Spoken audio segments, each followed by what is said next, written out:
y ahora también algunas cosas más a nivel de experiencia laboral que necesitan, no solo a trabajo en curiosidad. Pero bueno, nada, y les invito a hacerme preguntas en cualquier momento, no responder que ustedes al final, que ustedes no hacemos una conversación. Y bueno, voy a empezar contándoles mi experiencia. Primero me presento, bueno, como dicen ustedes, igual les empezaba con. Soy ex analista de inteligencia en Deloitte, ahí empecé mi carrera.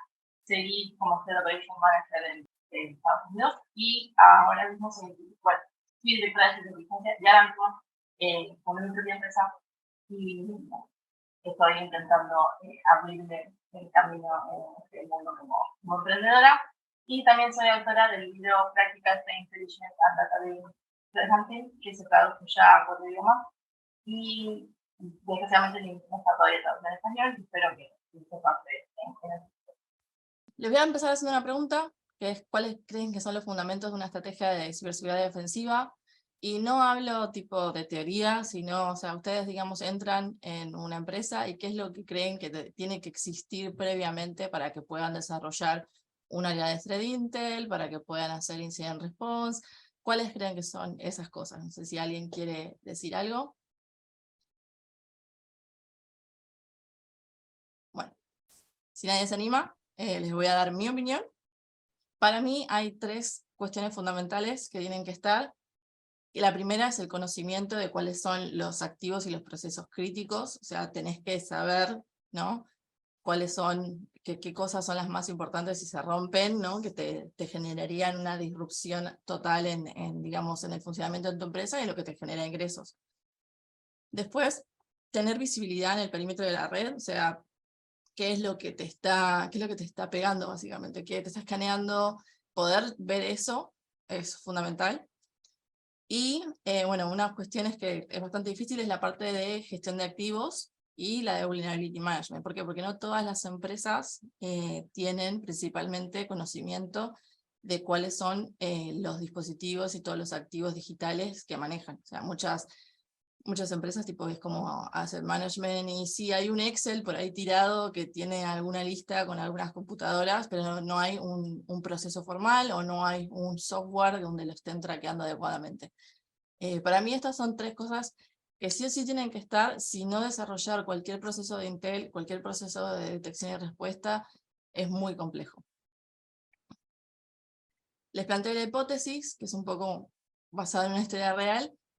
Entrás para armar un área de ciberinteligencia, que eso es típico, que te pidan cuando querés armar un área de inteligencia, o tipo es como que tienen esta idea de que quieren ciberinteligencia y quieren armar hunting y todo, y cuando entras no tienen nada, no tienen las cosas básicas, y es como, bueno, pero ¿cómo vamos a hacer ciberinteligencia si ni siquiera sabes cuáles son los activos que tenés, ¿no? Bueno, te contratan para eso y la empresa está a 5 meses de salir a la bolsa. El equipo de detección de respuesta tiene 6 personas, no hay un SIEM, apenas hay logs, y el WAF solamente está deployado en una pequeña aplicación que ni siquiera es el total de la empresa. Todas estas cosas se fueron cambiando con el paso del tiempo, pero bueno, esas eran las circunstancias cuando empezó todo. Y en ese momento era medio como, bueno, lo único que podemos hacer acá es rezar, no sé para qué estoy porque no puedo hacer nada de las cosas que tengo que hacer, entonces había como que ir a las bases. ¿Qué hice al principio? Pues empecé con una ronda de entrevistas donde entrevisté a todos mis compañeros e hice un relevamiento de cuáles eran las cosas que les generaban trabas, cuáles eran las peores prácticas de seguridad que habían visto, cuál era el stack tecnológico, porque ya que no teníamos una buena base de conocimiento de lo que había, preguntarle a la gente que estaba trabajando todos los días con ese stack era la forma más rápida de acceder a ese conocimiento y por lo menos empezar a relevar. Bueno, sabemos que tenemos cosas con Jenkins, por ejemplo, ¿no? Estoy tirando cosas aleatorias, o algo con Oracle, o algo con VMware, o lo que sea. Entonces, si vos ya tenés algunas de esas tecnologías, podés empezar a elaborar, digamos, como una especie de catálogo interno tuyo para ir buscando noticias relacionadas con ataques que vayan a esas tecnologías y demás. Cuestión que esta presentación terminó en la junta directiva y ayudó a que durante lo que fue ese año y medio, seguridad se convirtiera en el objetivo prioritario de toda la empresa. O sea, antes que cualquier desarrollo, que cualquier inversión, que cualquier otra cosa, estaban los objetivos del equipo de seguridad y el equipo de seguridad tenía la última palabra. Es como la situación ideal que nunca pasa, que le toca al equipo, que es decir, bueno, seguridad manda. Y esto es muy raro que pase, porque si ustedes lo piensan, el objetivo de cualquier empresa no es seguridad, a menos que sea una empresa de seguridad. Pero lo que le da plata a la empresa no es ciberseguridad, le da plata lo que sea la función que hace, ¿no? Puede ser, en este caso, Marketo es una procesadora de pagos, o puede ser, no sé, Deloitte, por poner otro ejemplo, podría ser, no sé, las consultorías con los clientes, pero no es en sí el objetivo de esa empresa la seguridad. Entonces esta situación es una situación ideal para un equipo de seguridad que necesita aplicar un montón de cambios para poder estar al día, para poder llegar a un objetivo que en este caso era la salida a bolsa. Así que bueno, empezamos por ahí, con este relevamiento. Cosas que pasaron, que esto es algo que uno entra y no se espera. No sé cuán familiarizados están con los rangos en las estructuras de mando, pero bueno, un Principal Detection Engineer se supone que es alguien que tiene muchísimo conocimiento y que es casi lo mismo que un director. Y lo primero que me preguntaban esta persona en sí es ¿qué es Sysmon? Y Sysmon, la sorpresa fue para mí total, porque Sysmon es como si yo les digo, es el pilar en el que se basa toda la teoría de detección y respuesta. Entonces, había cosas como que no estaban del todo bien, lo que terminó generando una alta rotación en el equipo de detección y respuesta. Cuando yo entré, que dije que éramos 6, quedamos 3, y hubo una ronda rápida de contrataciones para poder solventar, y aparte de movimientos internos dentro del equipo, para poder solventar, digamos, esta carencia de personal, que eso es algo también que suele pasar mucho. Hay mucho por hacer y no hay suficiente personal de ciberseguridad dedicado a ello. Otra cosa sí que pasó, que esto fue una historia un poco de terror en ese momento, que por eso dice abajo tus amigas salida y maravilla, porque mientras estábamos en todo el proceso de armar toda esta estructura, de golpe acabamos de firmar con un cliente y tenemos 24 horas para parchar cualquier vulnerabilidad crítica que esté en producción por contrato, y la aplicación principal en ese momento era un monolito muy grande y tenía un tiempo de deploy de una semana, lo cual para tener que parchar una vulnerabilidad en producción era casi imposible, con lo cual el objetivo de este desarrollo de este programa era, si es algo crítico, tiene que ser realmente extremadamente crítico para el trabajo que implicaría hacer ese parche en 24 horas. Hoy conseguimos hacer todo el programa y todo lo demás, pero bueno, que te digan eso, que lo tenés que hacer en 3 meses y que agarren a un par de personas, puede ser contractors, porque siempre le cae digamos, el esfuerzo más grande a los contractors, es un montón, y en ese momento fue un montón de trabajo para poder planear todo y encima de eso armar un programa de Avanti. Nada, locuras. ¿Cómo salió eso adelante? Es un misterio, pero salió, lo conseguimos armar. Así que nada, bueno, esta es una pequeña historia de terror. Y otra de las cosas que me encontré es que la mayoría del equipo no sabía lo que era Threat Intelligence. Había una falta total de madurez a nivel operativo. Había que educar a los equipos entre qué era Threat Intelligence y qué era Threat Hunting, y es básicamente como, me contrataron para hacer esto y tengo que explicar al equipo qué es y por qué vale la pena mi contratación, ¿no? Es casi como tener que justificar el trabajo para el que te contrataron. Había además, dentro del programa de Intel, lo que era el equipo de Intel, cuando entramos no había mucho presupuesto, por todo esto que estoy comentando, había otras iniciativas que en ese momento eran más urgentes. Y entonces los procesos que realmente podíamos implementar con el personal que teníamos, lo máximo que llegamos a tener fueron 3 personas, Eran procesos que requieren mucho trabajo manual y que se hacen realmente muy pesados y poco ágiles, ¿no? Si yo tengo que estar revisando noticias durante 8 horas todos los días para preparar un briefing especializado que sea específico y dirigido, muy targeteado a la empresa, no es realmente muy ágil y no es tampoco el mejor uso de nuestro tiempo, ¿no? Y otra de las cosas que nos pasó es que en todo este proceso empezó la guerra con Ucrania y cambió completamente todas las prioridades. Esto es algo que anoté acá para resaltar, porque es un poquito lo que le pasa a Intel, ¿no? Uno no sabe qué es lo que puede pasar en el landscape, digamos, en el panorama, que de golpe vos tenías todos unos objetivos y eso se tiene que reestructurar por completo, ¿no? Porque de pronto hay una guerra abierta contra Rusia, si bien no directamente con Estados Unidos, pero a través de un proxy, con lo cual todos, digamos, aquellos threat actors que en un principio quizás no eran tan relevantes para tu industria, de golpe se vuelven mucho más relevantes. Porque ahí empieza a haber todo un tema de guerra económica, donde sos más factible de ser un objetivo. Bueno, clave comunicación, una de las cosas más importantes y que creo que es clave para la supervivencia de cualquier equipo de Intel en cualquier empresa, es una buena estrategia de comunicación.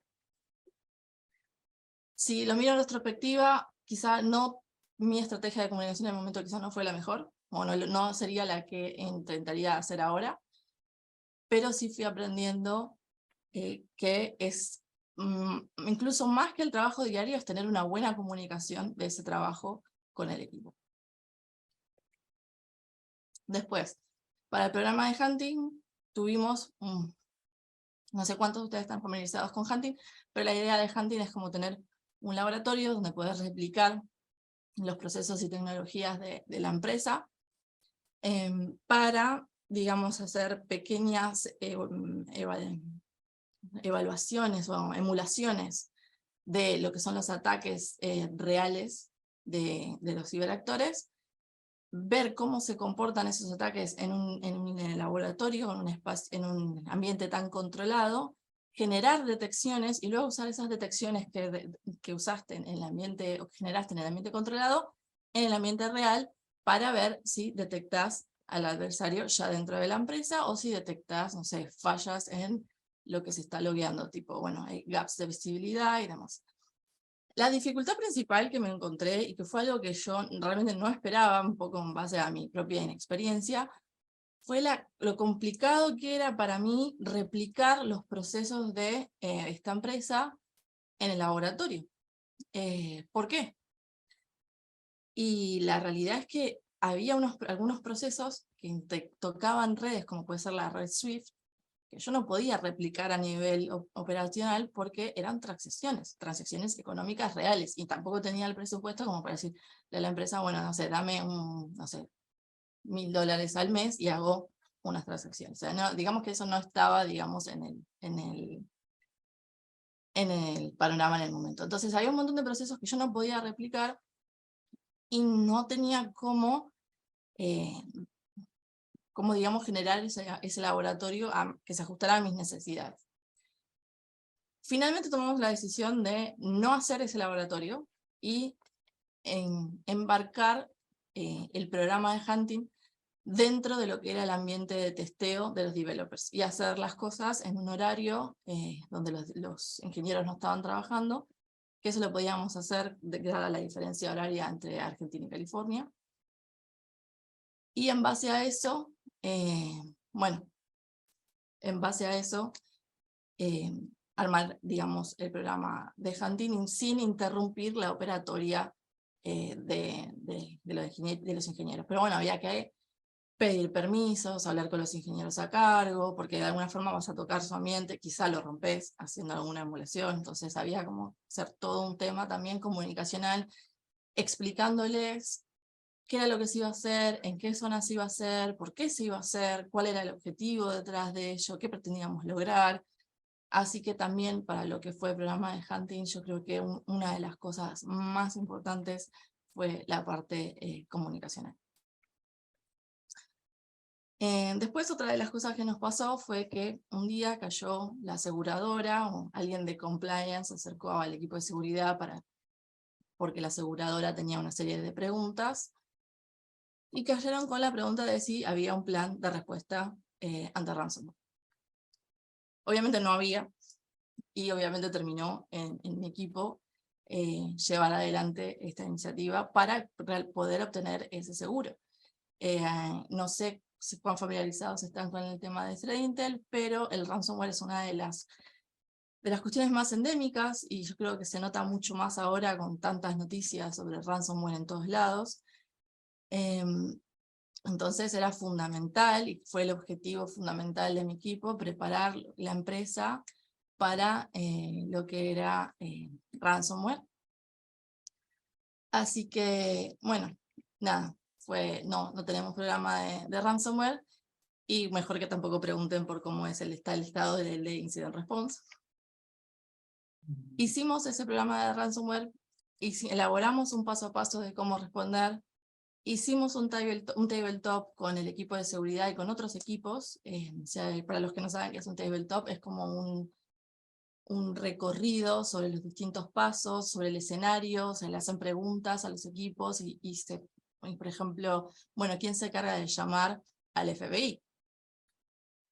Porque si estás obligado por ley, en Estados Unidos hay ciertas normativas, a llamar al FBI y avisar de que tenés un caso de ransomware.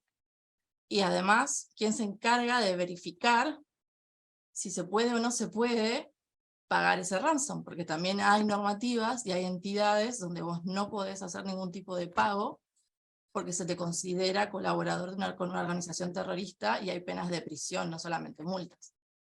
Con lo cual, hay toda una serie de pasos que hay que ir recorriendo y tener aceitados para evitar problemáticas mayores. Bueno, de este programa terminó de vuelta en la junta directiva con los resultados de esa evaluación y se inició toda una iniciativa a nivel global en la empresa para solventar lo que en ese momento se descubrieron como falencias y aumentar la resiliencia de todo el equipo ante un caso de ransomware. Una de las cosas que pasó, y lo pongo acá para que vean, ¿no?, que estas situaciones realmente se dan en la vida cotidiana, fue que uno de los compañeros del equipo de detección de respuesta decía que lo que hacíamos nosotros no servía para nada. ¿Qué hizo el que era mi jefe en ese momento? Mandó ambos planes, tanto el de ransomware como el de Incident Response, que había participado la otra persona, a ser evaluados por una consultoría externa, que fue Price. ¿Qué dijo Price en este caso del plan de respuesta ante ransomware? Lo aprobó. ¿Y qué dijo Price? Ay, perdón, mi gata acaba de hacer algo. ¿Qué pasó con el de respuesta a ese incidente? No lo aprobó. Mi equipo, obviamente, sabía que eso iba a pasar, pero bueno, esas son cosas que pasan, son situaciones a las que uno se enfrenta también, y de alguna forma tiene que ir desarrollando cierta coraza para afrontar esas situaciones, ¿no? Y acá voy a hablar de lo que se llama la rat race, que es algo que se conoce, se habla así, es un término que se usa para referirse a la competencia incesante por ascender y conseguir cada vez más plata, y medio que se genera un ambiente donde quizás se van pisando cabezas, y se dieron situaciones bastante complejas, no solamente dentro del equipo de seguridad, sino que fuera del equipo de seguridad a nivel empresarial.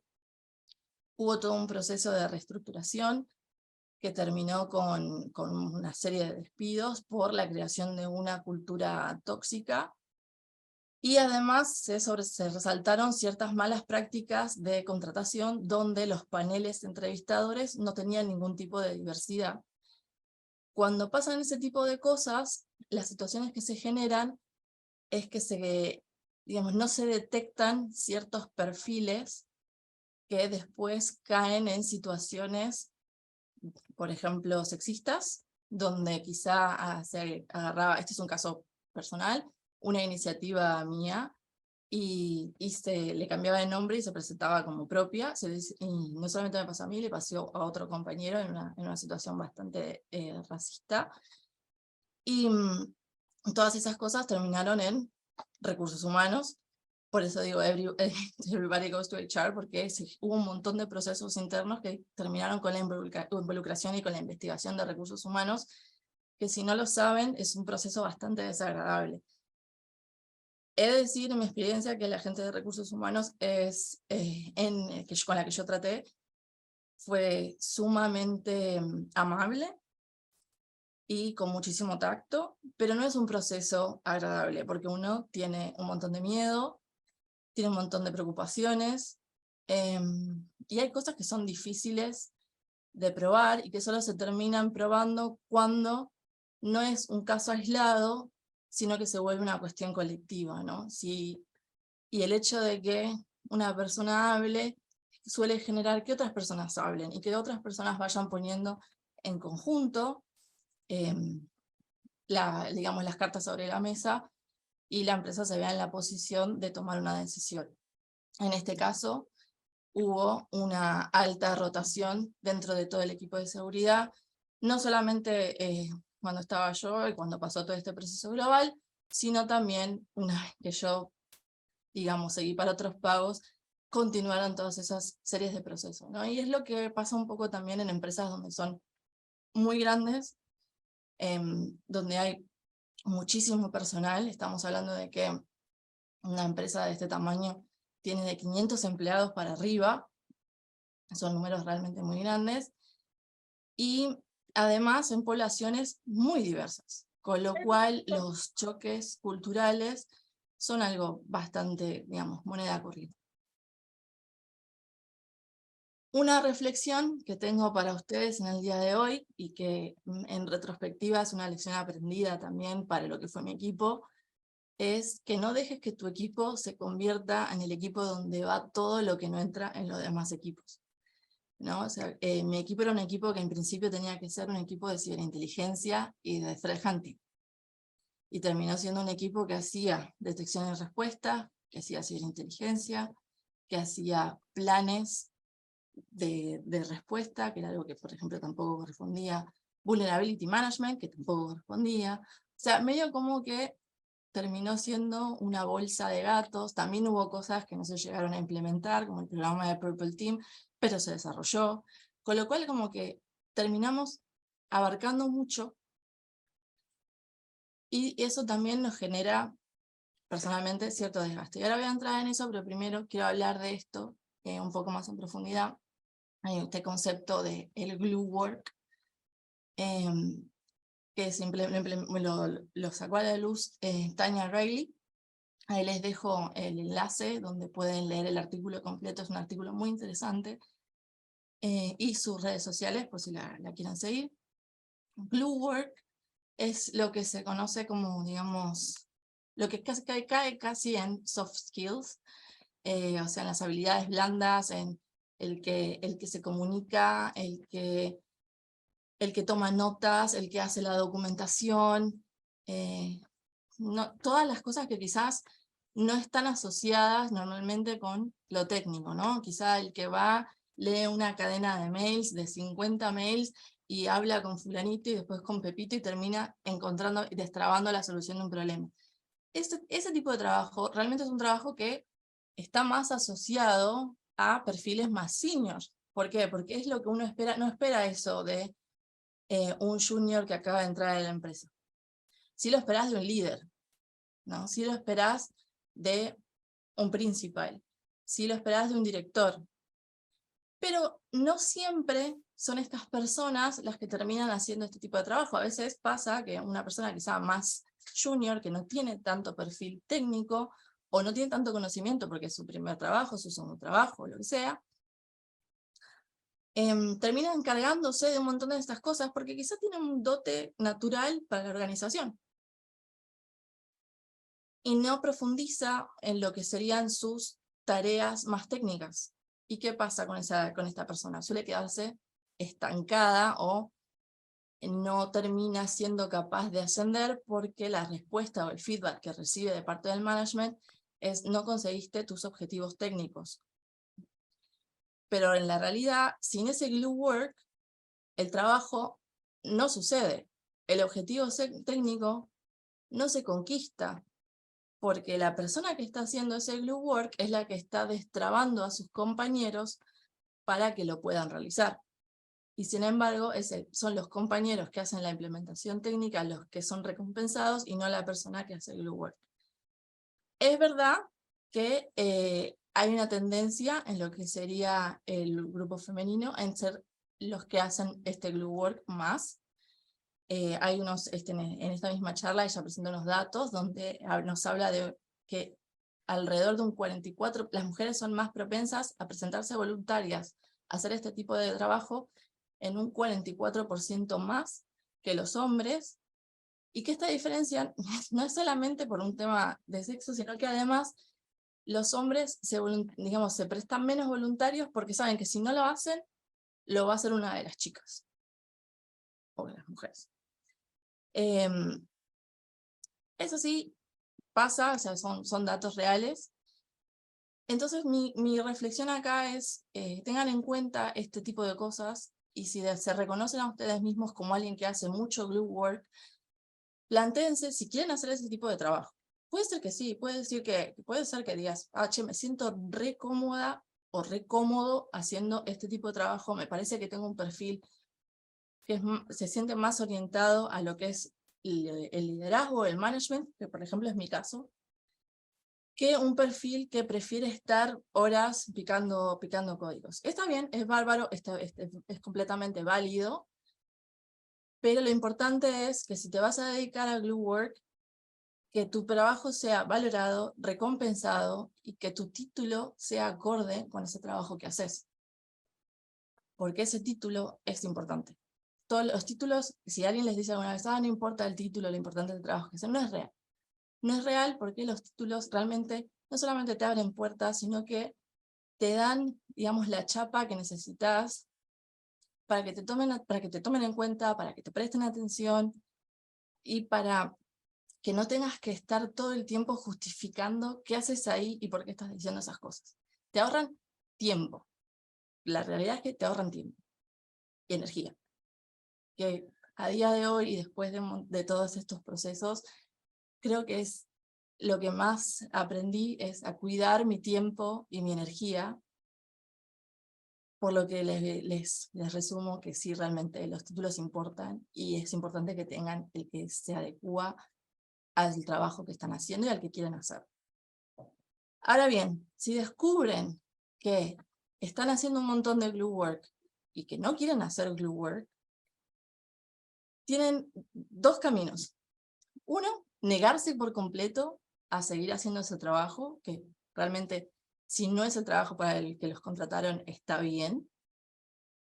Y dos, es el camino quizá más de paz, que es hablar con el management, armar un plan de carrera y hasta tener, digamos, una mayor conciencia de qué es lo que está pasando con el liderazgo directo, para establecer los pasos para corregir esa situación. Porque es muy importante que siempre tengan en cuenta, y sobre todo si alguien les dice, bueno, pero deberías hacer este trabajo porque se te da bien, que no se trata de lo que se te da bien, se trata de lo que querés hacer y a dónde querés llegar.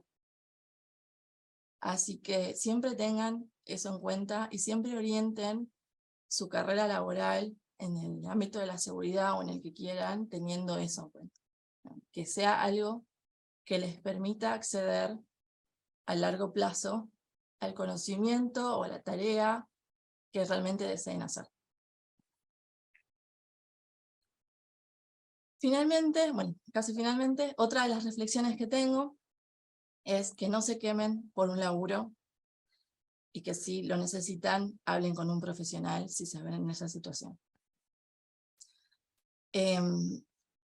Personalmente pasé por bastantes momentos con todas estas secuencias, con todas estas, tanto las secuencias, digamos, internas que derivaron en procesos de recursos humanos, como con las exigencias, algunas autoimpuestas, porque uno a veces se autoimpone cosas, ¿no? Y quiere hacer el programa de Intel más complejo o más completo o, no sé, más eficaz, o quiere ascender en 1 año y medio, o uno se pone un montón de exigencias a veces y no se va dando cuenta y va regalando un montón de esfuerzo, un montón de energía, y un día no se puede levantar de la cama.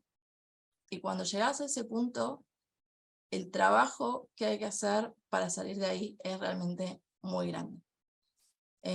Yo llegué a un punto, cuando estaba haciendo el programa de Vulnerability Management, las cosas de Intel, las cosas de Incident Response, todo al mismo tiempo, hubo una mañana donde, o llegaba el fin de semana, y simplemente me tiraba en la cama y miré el techo. O sea, era como, me tiro en la cama y mirar el techo porque no puedo seguir siquiera procesando más. Y no está bueno, y no hay plata ni nada que te devuelva, digamos, o que en retrospectiva yo no me pondría de vuelta en esa situación o me diría a mí misma que pare antes.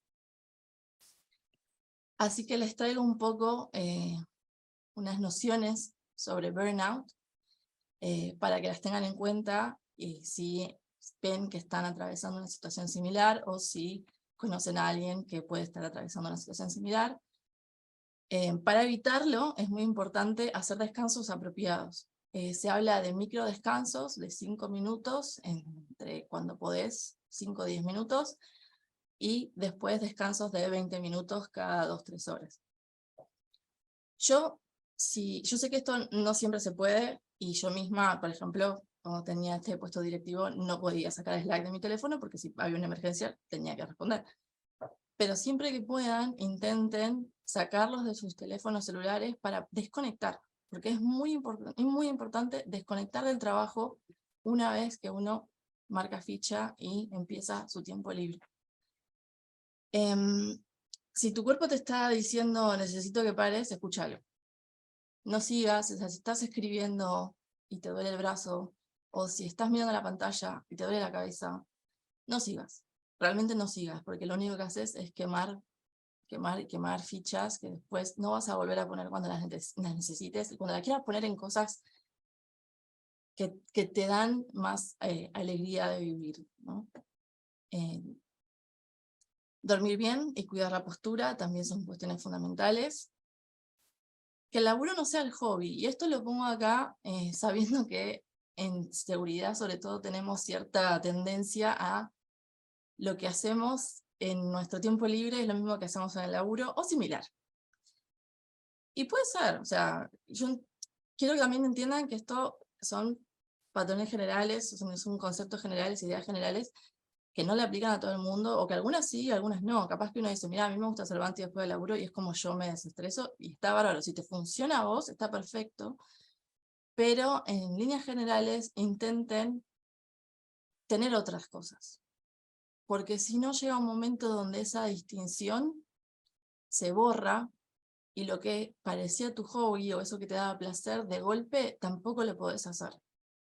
Y es como, che, pero yo quería realmente ponerme a replicar en mi laboratorio personal este ataque que está buenísimo, y la realidad es que me siento, agarro la computadora y me dan ganas de salir corriendo. Y capaz que lo querías hacer porque eso era lo que te gustaba, y le terminás agarrando cierto rechazo por no haber cortado antes.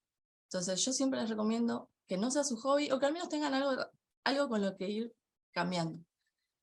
Y lo de salir a abrazar un árbol realmente es porque está demostrado psicológicamente que el estar en la naturaleza ayuda un montón a bajar los niveles de estrés, a aumentar la satisfacción, así que siempre que puedan, aprovechen para pasar tiempo en la naturaleza. Sé que es difícil, vivimos en una ciudad muy grande y muy llena de cemento, pero bueno, nada, son los consejos para el burnout.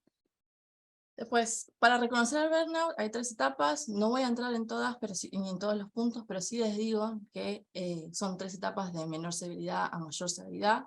En la primera etapa van a sentir fatiga, frustración, sensación de que no llegan, de que es todo mucho, pueden llegar a tener miedo de que llegue el día siguiente. O sea, yo en un momento donde tenía que abrir la computadora para empezar mi día de llamadas y era como, no quiero hacer esto, y no quiero levantarme para hacer esto. Y me costaba, tenía una llamada a las 9 y estaba en la cama 9 menos 5 diciendo, no quiero levantarme para hacer esto. Así que esta es una de las primeras cosas que pueden tomar para reconocer que están empezando a llamarse. La segunda etapa es un poquito más difícil que revertir. Ya cuando estás en la segunda etapa es como que ya estás bastante pasado y se va haciendo cada vez más difícil volver a un estado pre-burnout. Empezás a tener síntomas psicológicos, que puede llegar a depresión, estás más irritable, estás más agresivo, te empezás a desencantar con todo, estás más apático. Y en la tercera etapa final los síntomas se vuelven crónicos. Y se pueden desencadenar enfermedades físicas, se pueden desencadenar enfermedades psiquiátricas, adicciones, disminuye la esperanza de vida realmente, te puedes caer en una depresión tremenda, aunque haya una disrupción de tus relaciones personales. Entonces, no es broma, y hace no mucho yo vi un tuit de alguien que decía, no, pero tenés que aprovechar, te quemás al principio, te llenas de plata y después ya está, total, ya te llenaste de plata. No, la verdad es que, al menos en mi experiencia, yo me sentí quemada y no siento que me valiera la pena. O sea, hubiese preferido no quemarme y hacer las cosas más como las hago ahora que pasar por eso. Otra reflexión que les voy a dejar es que pasamos del segundo sexo a el sexo silencioso. Antes hablábamos, bueno, todavía se habla mucho, ¿no?, de todas las disparidades, ¿no?, y de cómo faltan chicas, ¿no? Y siempre se habla, sobre todo también en seguridad, que faltan más mujeres, que faltan pibas, la mayoría son todos chabones, y es cierto, cada vez estamos haciendo más cosas para hacer eso, pero otra de las cosas que yo aprendí es que estar no implica tener una voz. Que a veces estás y no siempre estás, o sea, no siempre se te escucha, y en realidad descubrí que hay un motivo detrás de eso, y esto surgió y se descubrió cuando alguien estaba haciendo un estudio no sobre género, sino un estudio sobre liderazgo y toma de decisiones. Y en este estudio descubrieron que cuando las mujeres son minorías en un grupo, pasan cosas, aunque el ambiente no sea hostil, porque no necesariamente ser una minoría implica que el otro no quiera que hables, ¿no? O sea, puede ser un ambiente lo más amistoso del mundo, puede ser apreciada, pero se descubrió que cuando las decisiones son por mayoría, las mujeres no solamente hablan menos tiempo, sino que son menos escuchadas, son más interrumpidas de forma negativa e influencian menos el resultado del grupo. Mientras que en los mismos grupos, con las mismas dinámicas donde las mujeres siguen siendo minoría, pero las decisiones se toman por unanimidad, todas las voces toman la misma relevancia. Todas las voces importan, las mujeres hablan más o al mismo tiempo, las interrupciones son interrupciones positivas para soportar lo que la otra persona dice, que estoy de acuerdo, y además muestran una capacidad de influencia igual que cualquier otro hombre. Por lo que me pareció un dato muy interesante para dejarles, sobre todo si ustedes se encuentran en algún grupo donde las chicas, las mujeres, son minoría. Y una pequeña herramienta para ayudar a que dejemos de ser el sexo silencioso y pasamos a tener una voz igual de poderosa. Y como reflexión final, que es un poco en la que estoy ahora, sintiendo que no siempre se puede, pero si llegan al momento de poder, sean felices y hagan la suya, y olvídense de la rat race y busquen estar cómodos, valórense, valoren su tiempo y valoren su energía. Ya. Y si, bueno, esto fue todo, y si quieren seguirme, ahí está mi handle de Twitter, mi LinkedIn, y si quieren me pueden también mandar un mail.